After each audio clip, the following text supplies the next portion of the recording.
സംഖ്യാപുസ്തകം 16 അധ്യായം 12 മുതൽ 15 വരെ തിരുവചനങ്ങൾ. ബർക്കമോർ.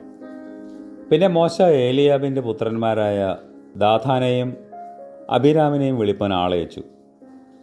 അതിനവർ, ഞങ്ങൾ വരികയില്ല. മരുഭൂമിയിൽ ഞങ്ങളെ കൊല്ലുവാൻ നീ ഞങ്ങളെ പാലും തേനും ഒഴുകുന്ന ദേശത്തു നിന്ന് കൊണ്ടുവന്നിരിക്കുന്നത് മതിയാകാതെ നിന്നെ തന്നെ ഞങ്ങൾക്ക് അധിപതിയുമാക്കുന്നുവോ? അത്രയുമല്ല, നീ ഞങ്ങളെ പാലും തേനും ഒഴുകുന്ന ദേശത്തേക്ക് കൊണ്ടുവരികയോ നിലങ്ങളും മുന്തിരിത്തോട്ടങ്ങളും അവകാശമായി തരികയോ ചെയ്തിട്ടില്ല. നീ ഇവരുടെ കണ്ണ് ചുഴുന്നു കളയുമോ? ഞങ്ങൾ വരികയില്ല എന്ന് പറഞ്ഞു. അപ്പോൾ മോശ ഏറ്റവും കോപിച്ചു. അവൻ ദൈവത്തോട്, അവരുടെ വഴിപാട് കടാക്ഷിക്കരുതേ. ഞാൻ അവരുടെ പക്കൽ നിന്ന് ഒരു കഴുതയെപ്പോലും വാങ്ങിയിട്ടില്ല. അവരിൽ ഒരുവനോടും ഒരു ദോഷം ചെയ്തിട്ടുമില്ല എന്ന് പറഞ്ഞു.